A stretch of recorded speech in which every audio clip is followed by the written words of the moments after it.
1914.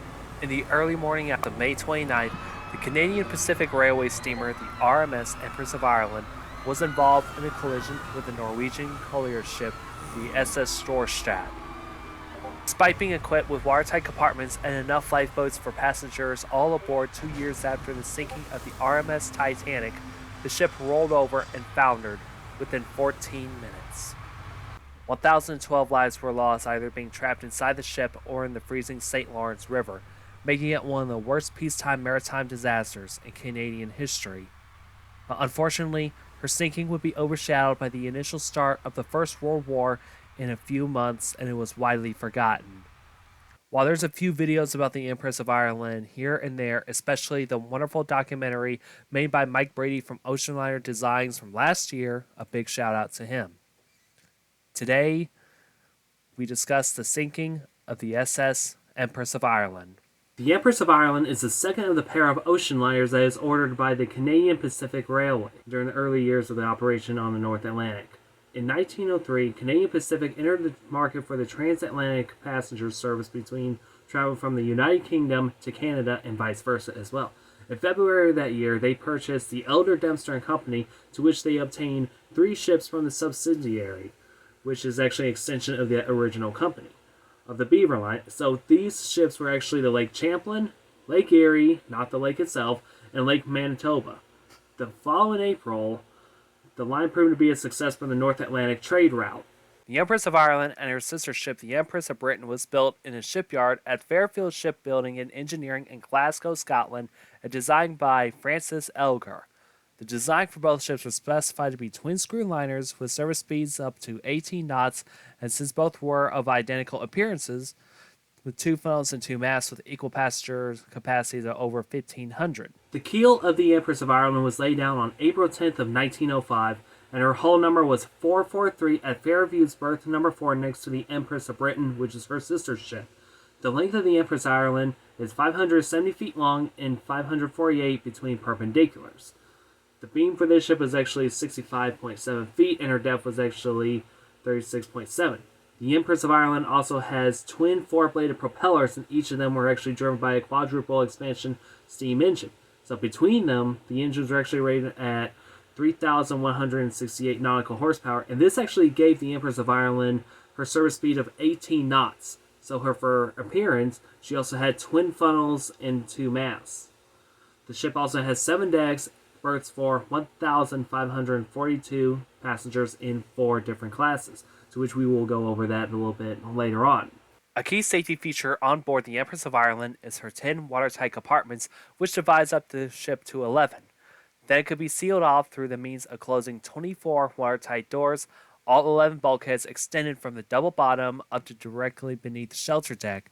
By design theory of the Empress of Ireland, the ship could remain afloat with up to 2 compartments, as long as they are adjacent to each other, open to the sea.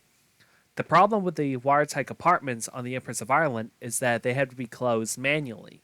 Unlike another ship, the Titanic, the ship can be closed by the means of a switch on the ship of the bridge. The Empress of Ireland was actually launched on January 27th of 1906, and 6 months later, she would be fitted out with her engines, boilers, funnels, furniture, and everything the ship needs to be a Canadian Pacific ocean liner. So, now since we're actually on about the fitting out process, let's actually take a look at her accommodations as well. For first class, located amidships on the upper and lower promenade shelter decks could accommodate up to 310 passengers. These accommodations include access to the open boat deck and the 2 enclosed promenade decks that wrap the full exterior of the ship. The upper promenade has a music room with built-in sofas, a grand piano encircling the glass dome over the first-class dining room, and also on the boat deck is the top landing of the first-class main staircase, which is similarly seen aboard the RMS Titanic, facing aft and extend down 2 decks to the entrance of the first-class dining room. The lower promenade deck has a library, which is situated at the forward end of the deck, with windows overlooking the ship's bow. Located amidships was a cafe, which was pierced by the 2-story well above the first-class dining room, and the aft end would be the first-class smoke room. 1 deck below on the shelter deck was the first-class dining room, which could seat up to 224 passengers, and there's also a separate dining room for up to 30 first-class children located at the forward end of the deck. Scattered across the ships on all 3 decks were arrays of 2 and 4 berth cabins. Second class accommodations are located in the stern on the lower promenade, shelter, upper, and main decks. They can accommodate up to 150 more passengers than in first class, with a capacity of 469 in second class when fully booked. They were allotted open deck space in the aft end of the lower promenade deck, extending from the end of the superstructure beneath the docking bridge and at the end of the stern, while one deck below on the shelter deck was located additional deck space sheltered by the deck above. Located in the aft end of the deck is the second class smoke room, located on the shelter deck, which is designed in a similar but simple fashion as seen in first class. At the forward end of the deck beneath the aft mast was a second class entrance with a staircase running down two decks to the main deck. After the main landing is a social hall, a similar fashion to the smoke room that provides a piano, large to seat 256 passengers and one serving. There are cabins for 134 passengers on the upper deck that is actually designed to be converted into first class if needed, while the cabins for 234 passengers on the main deck could be converted to be used for third class if needed. Immigrants and lower class travelers, the Empress of Ireland is designed with accommodations which symbolize the dramatic shift in the travel of the North Atlantic, which is commonly seen between the turn of the 20th century and the outbreak of the First World War. Passengers that actually travel in these two classes had shared public areas. This includes access to the forward well deck on the shelter deck, as well as a large open space on the upper deck, just like the Titanic. The open space actually spanned the full width of the ship and the length of two watertight compartments that include benches lining the outer walls. And, I kid you not on this one, there's actually a large children's sandbox enclosed by a bulkhead. Port side had the third class ladies' room, which includes a piano, whilst across starboard is the third class smoke room, complete with a full bar. Just 2 months after the Empress of Britain entered service, the Empress of Ireland departed from Liverpool for Quebec City on her maiden voyage on Thursday, June 29, 1906. She made port at Moville to pick up a number of Irish immigrants before making for the Atlantic. She carried 1,257 for her first crossing, as third class was overbooked that at least 100 passengers were booked passage were actually left behind, basically waiting for another ship. As she traveled across the Atlantic, she entered the St. Lawrence River in Canada on the afternoon of July 6th, as the Empress of Ireland actually called for a river pilot. For those that don't know what a river pilot is a mariner who has specific knowledge of any dangerous or congested waterways, such as harbors or river mouths. So this pilot would actually assist in guiding the ship down the final 300-kilometer stretch to Quebec City. While off the coast of Rimouski, another smaller boat met with the Empress of Ireland to collect all Canadian-bound mail and drop off a group of people working to aid in preparing for the liner's arrival. These would be ticket agents who would meet up with all of the passengers who arrange transportation by rail to their final destinations. Canadian immigration and customs officials inspected luggage and checked documents. Doctors to examine all passengers to check for illness that would warrant a quarantine at Grosse Isle. All but one actually passed successfully. And the reason for this is passengers can actually go from Liverpool to Japan without ever having to leave the ship or the train whatsoever. So, of course, over the 8 years, the Empress of Ireland completed the process of transporting passengers and cargo between Britain and Canada and altering Canada ports by season, terminating Quebec City in May through October, and at Halifax, Nova Scotia, and St. John in New Brunswick in November through April. However, the world changed forever on the day of April 15, 1912, as the RMS Titanic, White Star Line's newest vessel, was lost to the sea after a collision with an iceberg, and 1,496 lives were lost. Since I actually won't go into further detail about the Titanic, I have already done a documentary about the ship itself, to which it can actually be viewed at the top corner of your screen. In the wake of the Titanic disaster, the Empress of Ireland had her life-saving equipment updated.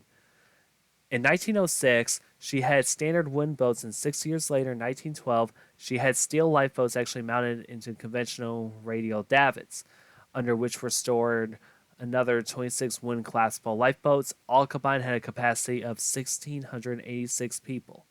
Another feature that the Empress of Ireland didn't have was a wireless telegraphy. Now, it is common for ships before the loss of the Titanic to not have a wireless set on board, and in the aftermath of the disaster just 1 year later, in 1913, the Empress of Ireland, who previously did not operate with one during her crossings, is now equipped with this latest new technology, operating at 300 and 600 meter wavelengths. Her final crossing ended when she arrived at Quebec City from Liverpool on May 22nd, 1914. At this point, she had done 95 trips, transported 119,262 passengers to Canada and 667,838 to Britain. It's May 28th, 1914, just under 3 months before the outbreak of the First World War, and you can actually really feel the tension across Europe as political tensions divided Europe from within.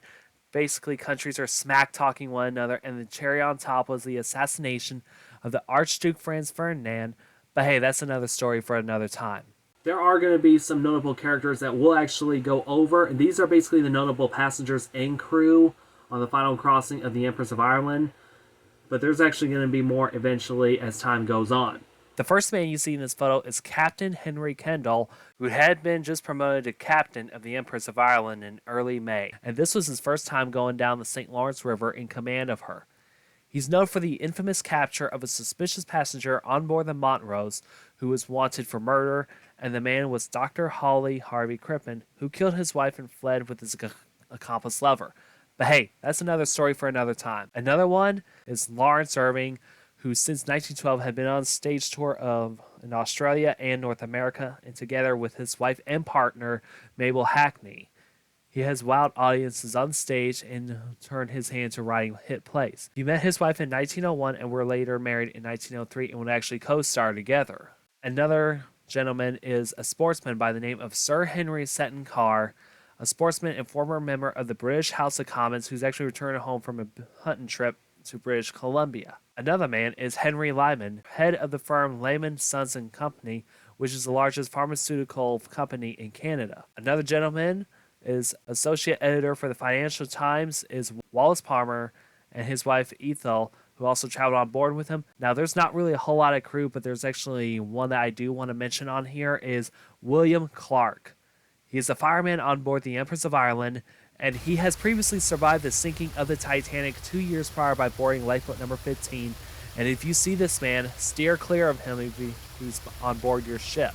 Now, the ship itself was actually right on the money for booking, to which 2/3 of the ship has been booked for her capacity, but however, first class happened to have the smallest list of passengers by 87, to which is kind of surprising, but is actually very unusual at the same time.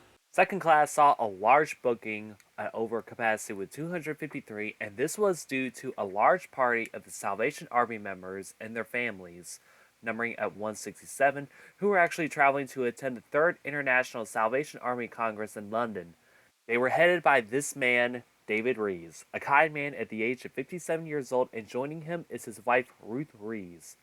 500 Canadian delegates were planning on making the trip across the ocean, while others booked on the other ships within the coming days. There will be a huge reception at the historic Royal Albert Hall, and the turnout is expected to be 5,000 people. So third class actually did saw the largest booking, which is 717 passengers, and it's actually nearly filled, reflecting greatly a typical mix of steerage travelers seen on the eastbound crossings aboard the Empress and her running mates in the North Atlantic. Westbound trips will actually be predominantly by a diverse mix of immigrants, and eastbound crossings saw diverse blends of former immigrants from both Canada and the United States returning to their native countries in Europe. At 4:30 p.m., it was time for the ship to depart, and the lines connected the ship to the shore cast off, and tugs came to her assistance. As the ship slowly pulled away from the quay, the Salvation Army band unexpectedly started playing music with their instruments and played a final song, a farewell to their friends and family. This song was called God Be With You Till We Meet Again. So, in the late afternoon, the Empress cleared the channel and Captain Kendall opened her engines as the ship slowly left Quebec, and for many, this was actually be their last time seeing home. And then the crowd actually began to disperse as the ship settled into their new home and explored the ship, being accustomed to their cabins and as the ship sails up through the St. Lawrence River. As the sun actually did set, passengers began retiring in for dinner, so they spent a couple of hours exploring the ship and being accustomed to their new home. And there's actually a fine line tradition for first-class passengers that they don't have to change into their fine clothes for dinner since everyone's actually too tired. But the only exception was actually Seton Carr, who actually did ignore that tradition, but he still dressed up in his best anyway. So after dinner, passengers began to utilize the ship's accommodations, such as the music room, which is actually centered up on top of the dining room's dome. And so they converge into the library where the smoke rooms. While the Empress is actually not as big as the transatlantic liners, she actually still has that style of a luxury ocean liner. The Empress of Ireland approached Rimouski, where it would drop off his pilot, a man by the name of Adelard Lawyer. His job was to navigate the Empress of Ireland out of the St. Lawrence River as far as Father Point past Rimouski. He's a local and actually knew the waters real well. The bridge is kept dark to conserve night vision, but there's actually one danger that actually threatens the vision, and that would be fog. For those that don't know what fog is a visible aerosol that consists of water droplets or ice crystals suspended in the air or at near the Earth's surface. It could be considered low-lying cloud and is heavily influenced by nearby bodies of water, topography, and wind conditions. Fog can also affect human activities, and the Empress would be affected by this fog. The St. Lawrence River is known for generating impenetrable banks of fog, seemingly at random. So, whenever a ship actually does approach that fog, they're actually required to close at least one watertight compartment door. Previously mentioned in one part is that the watertight doors for the Empress of Ireland, it's not like the Titanic's, in which you could be able to throw a switch and they close automatically. They're actually hand cranked. Stewards are actually trained to crank these doors down, and basically disaster would be the last thing for them. At 1:30 a.m., the Empress of Ireland reached Father Point, thus Lawyer departed on a smaller cutter named the Eureka. Along with Lawyer, a sack of mail was actually tossed, last in the mail to leave the ship. The letters are from the Salvationists, writing to their loved ones and friends about the fun they had on board.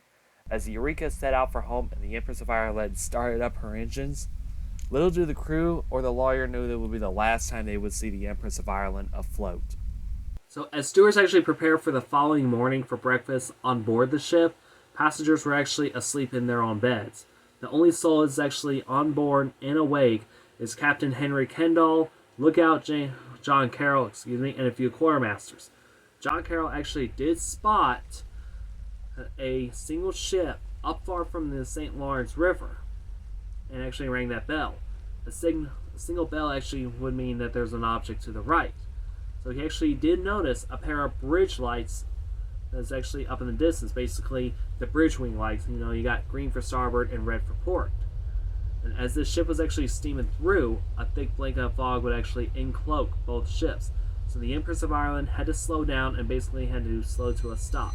So the biggest rules for the fog that goes as following is you had to post extra lookouts, sound the ship's whistles at regular intervals, and also grope slowly without ever changing course. And the good thing about the Empress of Ireland is that she can actually do stop safely, but you can't control the ship's movements once it stops in the St. Lawrence River. The St. Lawrence River actually does happen to have strong currents that can actually still take the ship wherever the current can take either one of them. Kendall actually second-guessed himself and rang the telegraph full astern to bring the ship to a stop until the fog passes, and actually blasted 3 short whistles saying, "I am going full astern." As the fog hit the Empress of Ireland and Captain Kendall ordered the ship to stop, he blasted the whistles twice, "I am stopped." Then suddenly, out of the fog, lights appeared and they were actually coming closer, and it was on a crash course collision to the Empress of Ireland.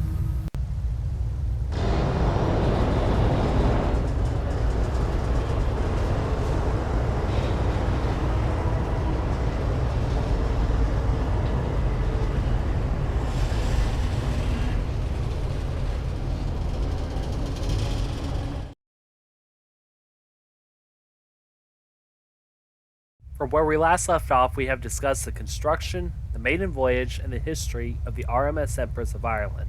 It is now 1:50 a.m. in the early morning hours of May 29th, 1914, and the Empress of Ireland has just spotted lights through the fog.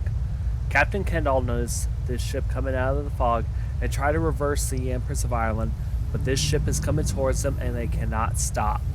So to help tell the story of the Empress of Ireland, though, there is actually one ship that needs to be mentioned, and that is the SS Storstad, which is a Norwegian collier that was actually involved with the collision and the sinking of the RMS Empress of Ireland. So we're actually going to go over the basic history of the ship. We're not going to go into full in-depth of the whole career and only focus only on the construction and the collision with the Empress of Ireland and what happened afterwards. The ship you see in this photo is the SS Storstad. The Storstad is a steam cargo ship built in 1910 by Armstrong, Whitworth and Company, Ltd. Of Newcastle for A.F. Cladless and Company in Sandford, Norway. She would carry ore and coal during tramp trades. So a tramp trade is basically a shipping method that involves contracting a vessel to perform one or more services without a fixed schedule or an itinerary. Tramp vessels, also known as tramp ships, and contract carriers that can transport to anything just to about anywhere. They're actually slow and not used for fast delivery, so instead they can adapt to the needs of each cargo and are used for connecting the archipelagos, islands, and providing offshore services. The keel of the ship was laid down at Armstrong, Whitworth and Co., Low Walker Shipyard in Newcastle and launched on October 4th in 1910. During her launch, she struck a steamship called the SS Dardania from Trieste and her stern was damaged. From 1911 to May of 1914, she transports different ore, coal, and goods to different areas in the United States and Canada, and also other areas as well, and even held the record of the largest single load of iron ore ever carried by a single ship. Currently, the captain of the Storstad is this man, Captain Thomas Anderson. He has been the captain of the Storstad for nearly 3 years and had been at sea for 30 years. His wife, Mrs. Anderson, even joins her husband on voyages to keep him in check. At the same time the Empress of Ireland left for Liverpool, the Storstad, which sailed from North Sydney to Quebec, is loaded with 10,400 tons of coal on May 26, was a short distance away down the river on her way to pick up her pilot. As both ships were enveloped by the fog, Captain Kendall stopped the Empress of Ireland to wait for the fog to pass. But he didn't know that the Storstad has 10,400 tons of coal and blasted their 3 whistles. And at that moment, Kendall sprang into action and tried to speed his ship and hard over the Empress. With little effort he made, he was too late.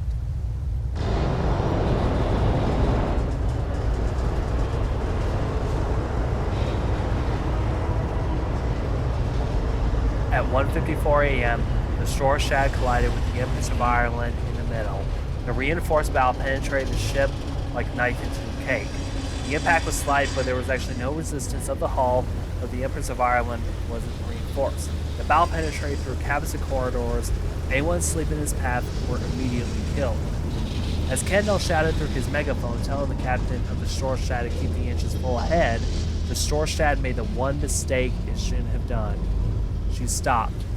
The currents of the St. Lawrence River drifted the Storstad away from the Empress of Ireland and vanished into the fog. The Empress of Ireland began to take on a severe loss to starboard as water raced through the boiler and engine rooms. The freighter's bow left a huge wound 25 feet deep inside the ship and 24 feet wide, and the height of a 3-story building.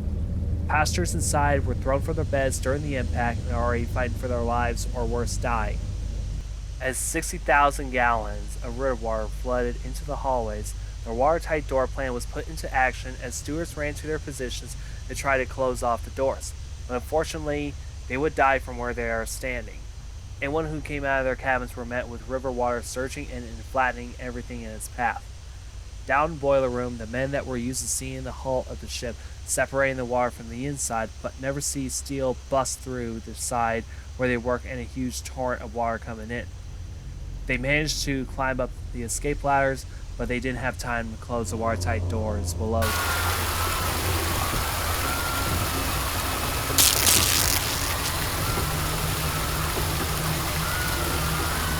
Passengers were struggling on the left side as the ship leaned to the starboard side. It was kind of like this. As the doors were shut, there was actually remain open, but unfortunately, the plan to close off the watertight compartments and seal the ship, the plan absolutely failed, and the Empress of Ireland is now a doomed liner. Captain Kendall didn't need to send out an inspection team, but he already knows it. He ordered lifeboats to be uncovered and loaded with passengers right away.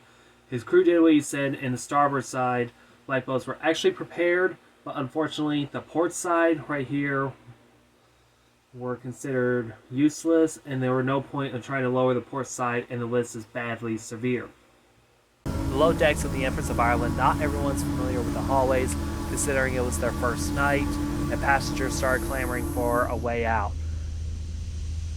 Prior before the collision, passengers were awakened by the loud horn generated by the Empress of Ireland, and these passengers were up on deck were lucky enough to board a lifeboat, but unfortunately for the rest, they were never seen again.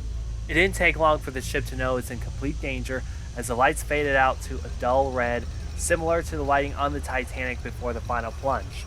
This is caused by a loss of steam from the flooding boiler rooms as they fade from a bright white to a dull red, indicating that the dynamos weren't getting enough steam to turn at their full RPMs. Captain Kendall also did the one thing that he should not have done, and that is try to save his ship by beaching it into the soft mud.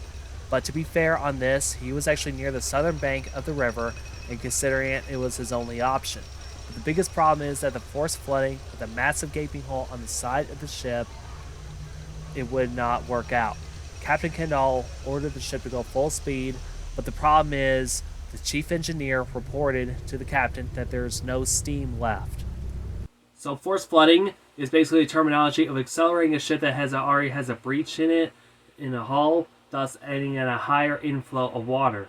Perfect examples would basically be the aftermath of the iceberg collision with the RMS Titanic, as the ship actually steamed on a little bit after collision, Lusitania after the torpedo strike, and the HMHS Protect, which it sailed towards the island of Kia after striking a mine allowed water in. So another thing to take in is when the Storstad ran the Empress of Ireland, she actually smashed through both boiler rooms, which is right here in the lower decks, and both rooms became flooded in. Also, up on top of the open wound, there would actually be open portholes, to which it actually allows water to flood into the rooms that are not even flooded yet. 4 minutes after the collision, the lights for the Empress of Ireland went out completely, plunging the ship in total black darkness. Anyone below deck are trapped inside the total pitch black darkness, as it was the ultimate death sentence as the ship is already slanting with river water flooding in. It was impossible to hold on to something and climb up the stairs to find your way out. Starboard lifeboats were swung out and ready as the first lifeboat to be broken free from its chocks without any means of the crew was Lifeboat 1 as it broke free and spills its occupants into the cold St. Lawrence River.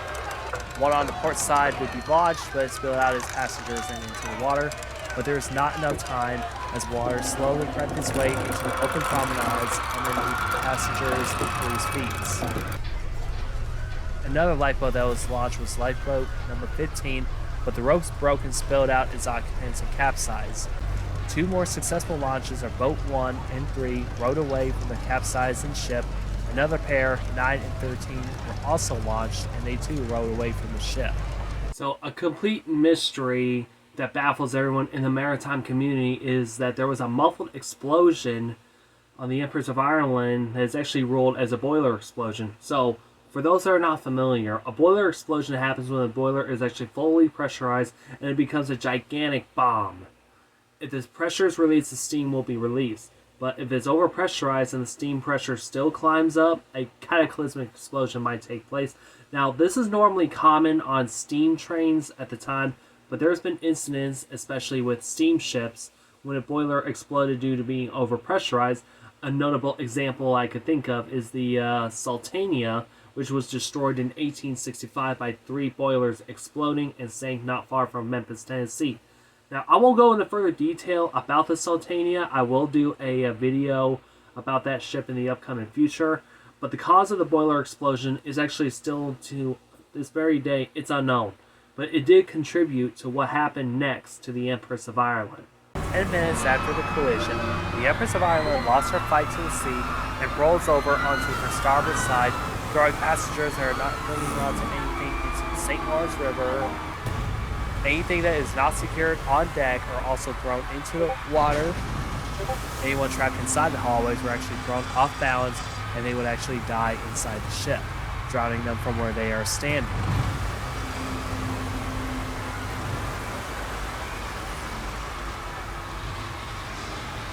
Life buoys that were also thrown into the water that were actually put on after the sinking of the Titanic disaster had a chemical mixture that cast out a bright blue light if a passenger were to, in case of an event, actually did fell overboard. The SS Storstad, ironically being the cause and the sole witness of the Empress of Ireland's sinking, began lowering her own lifeboats and rowed towards the sounds of the passengers screaming across the St. Lawrence River. It would take a while for the lifeboats to reach the known position where the RMS Empress of Ireland went down. As the passengers actually climbed up and over the railing on the side of the Empress of Ireland's port side, there was actually that false sense of illusion to which the sinking of the Empress of Ireland just hit the bottom and actually did stay level with the water. You know, this is kind of like the Titanic video that I discussed about Collapsible a while ago, is that there was that false sense of illusion as Collapsible A was being set up, as the ship had that list towards port side, making the crew and the passengers think on the starboard side is they think they got enough time to get Collapsible A set up and lowered away properly. But what they did not know was that this illusion was actually dashed as the Titanic unexpectedly evened out and took a dramatic plunge. In this case, the Empress of Ireland actually did went down by the bow, but then again, you're going to have some saying that she actually went down by the stern as well, considering where the puncture is, where the wound is in the middle on the starboard side. She pretty much just settled into the water, and basically, from what I think, she basically went down by the stern, considering the way how the shape the bow is to this very day. Then, in 14 minutes, the Empress of Ireland sank into the icy St. Lawrence River, taking with her our 1,012 lives, as 465 would survive. As the ship disappeared, hundreds of people were struggling for survival, as the temperature of the water at the time was 36 degrees Fahrenheit. Now you're possibly wondering where I got that 36 degree Fahrenheit water from. Well, I basically looked it up online and it did say 36, so I went to this book, On a Sea of Glass. Now, I did use this book in a couple of my Titanic videos, and I'm actually using this for the Empress of Ireland video. Now, if you would have turn to page 238, it's a chart called Nearly Unsurvivable. It tells you the water temperature and the timing of exhaustion and survival time. Now, on here, now I don't know if you can actually see this, is the water, since the water temperature was actually 36 degrees, that means you would have a survival time of half hour to 90 minutes. And exhaustion would be about 15 to 30 minutes. So in comparison to this, Titanic's water temperature at the time when she sank in the North Atlantic Ocean was 28 degrees Fahrenheit or minus 2 degrees Celsius. Survivors in the lifeboats began seeing the ship that hit them, the Storstad. Its lifeboats were in the water heading towards them. Captain Anderson, who was awake, checked his ship for any damage, but luckily the Storstad did not sink. The fog lifted after the Empress sank, to which the air from inside the ship actually rose as the air was actually expelled out as the water flooded in. And for the next 3 hours, 75 were saved from the water, including Captain Kendall, as he was flung from the bridge wing and into the water. As he boarded the Storstad, exhausted and tired, he went to confront Captain Anderson, and the conversation kind of went like this. "Are you the master of this vessel?" Kendall asked Anderson. But before Anderson can answer, Kendall shouted at him, "You have sunk my ship." At this point, both captains argue back and forth for a brief time. Basically, Captain Anderson saying, "No, you didn't." There will actually be an investigation afterward later on. And when the sun rose, Lady Ellen and the pilot cutter, the Eureka, arrived to survey at the wreck site. And as the Eureka is actually the last vessel to see the Empress still afloat, they would actually begin to pull bodies from the water. Among the dead were the Irvings. They were last seen clinging on to each other, similarly to the Strausses on the Titanic. Another young couple who traveled with the Irvings, the Nevilles, also died. Sir Henry Seton Carr also died, but he was found 2 days later down the river. He died trying to help another passenger with his life vest. The biggest blow was the Salvation Army band, which was also lost to the sinking, but only 8 of them survived, as none of the band survived. Commissioner David Rees also died as he gave away his life jacket and stayed on board. Out of the 138 children on board, only 4 of them survived. Grace Hannigan, aged 6 years old, is one of the youngest survivors on the Empress of Ireland. Her father was a bandmaster for the Salvation Army, who too was lost to the sinking, and her mother would also be lost as well. Grace Hannigan is the last survivor of the sinking of the Empress of Ireland. She died on May 15, 1955, one day before her 88th birthday. None of the third-class stewards would also survive the sinking of the disaster as well. the Empress of Ireland wasn't widely reported or famous as those from the Titanic disaster in 1912. The Empress of Ireland inquiry took place on June 16th of 1914, and it was headed by the Right Honorable Lord Mersey. Now, you possibly heard of this name before, both the Titanic and later the Lusitania disaster inquiry, so he is very familiar with maritime disasters. Along with him are two commissioners, Sir Adolphe Basile Rothier of Quebec and Chief Justice Ezekiel McLeod, and I apologize if I butcher both of those names. The inquiry actually lasted for 11 days, and they gathered 61 different witnesses, 24 crew and officers from the Empress of Ireland, 12 officers of the Storstad, 5 from the Empress, and 20 others. There were two different stories, one from the Storstad claiming that the Empress of Ireland altered her course with the ship proceeding down the river, while thus the masthead lights of the Storstad were visible. Captain Kendall intended on passing the Storstad starboard to starboard. So, who was right and who was wrong? After all the evidence was presented, the commissioners asked the question who's to blame, namely to which both ships changed course in the fog as they came to no other conclusion that the Storstad ported her helm and changed her course.